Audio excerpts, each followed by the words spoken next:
Meaning of Hamleys. Hamleys. Hamleys.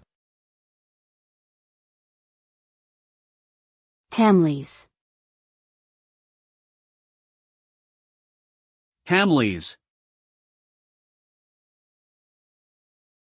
Hamleys is a popular British toy store that was founded in 1760 by William Hamley in London.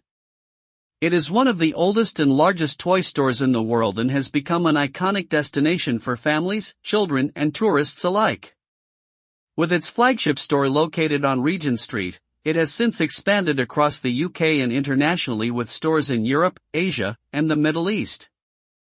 Hamleys is known for providing a unique shopping experience with its wide range of toys, games, and entertainments, making it a popular attraction for people of all ages.